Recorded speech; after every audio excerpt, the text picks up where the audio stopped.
ពលរដ្ឋមកពីប្រទេសទាំង12នេះត្រូវបានលោកត្រាំហាមមិនឲ្យចូលមកទឹកដីរបស់សហរដ្ឋអាមេរិកបានទៀតនោះទេលោកដូណាល់ត្រាំបានចុះហត្ថលេខាទៅលើបំរាមធ្វើដំណើរមួយដោយបានហាមឃាត់ទៅលើពលរដ្ឋដែលមកពីប្រទេសចំនួន12នេះមិនឲ្យធ្វើដំណើរចូលមកទឹកដីរបស់សហរដ្ឋអាមេរិកជាដាច់ខាតហើយបំរាមរបស់លោកនេះនឹងត្រូវចូលជាធរមាននៅថ្ងៃទី9ខែមិថុនាខាងមុខនេះប្រទេសដែលត្រូវបានលោកដូណាល់ត្រាំហាមមិនឲ្យចូលមកក្នុងទឹកដីសហរដ្ឋអាមេរិកនោះគឺរួមមានប្រទេសដូចជាប្រទេសអាហ្គានីស្ថានប្រទេសមីយ៉ាន់ម៉ាប្រទេសឆាតប្រទេសសាធារណរដ្ឋកុងហ្គោ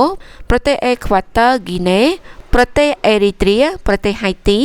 ប្រទេសអ៊ីរ៉ង់ប្រទេសលីប៊ីប្រទេសស៊ូម៉ាលីប្រទេសស៊ូដាននិងប្រទេសយេម៉ែនជាដើមបំរាមខាងលើនេះក៏បានរដ្ឋបិទផ្នែកខ្លះទៅលើប្រទេសចំនួន7ផងដែរមានដូចជាប្រទេសប៊ូរ៉ាន់ឌីប្រទេសកុយបាប្រទេសឡាវប្រទេសសៀរ៉ាឡេអូនប្រទេសតូហ្គោប្រទេសតូម៉ានីស្ថាននិងប្រទេសវេណេស៊ុយអេឡាផងដែរតាមការបញ្ជាក់ពីសេតវិមានរបស់សហរដ្ឋអាមេរិកនៅព្រឹកថ្ងៃទី5ខែមិថុនាឆ្នាំ2025នេះការសម្រេចចិត្តរបស់ប្រធានាធិបតីសហរដ្ឋអាមេរិកលោកដូណាល់ត្រាំក្នុងការចុះហត្ថលេខាគឺព្រោះតែលោកបានលើកឡើងពីហានិភ័យដល់សន្តិសុខជាតិរបស់សហរដ្ឋអាមេរិកជាពិសេសគឺការវាយប្រហារថ្មីៗនេះនៅក្នុងរដ្ឋ Colorado ដោយមានបុរសម្នាក់បានគប់គ្រាប់បែកសាំងទៅលើក្រុមមនុស្សដែលកំពុងតែប្រមូលផ្ដុំគ្នាដើម្បីបង្ហាញការគាំទ្រទៅដល់ចំណាត់ខ្មាំងរបស់អ៊ីស្រាអែលជុំវិញរឿងរ៉ាវខាងលើនេះអ្នកនាំពាក្យសេតវិមានគឺលោក Jason បាននិយាយថា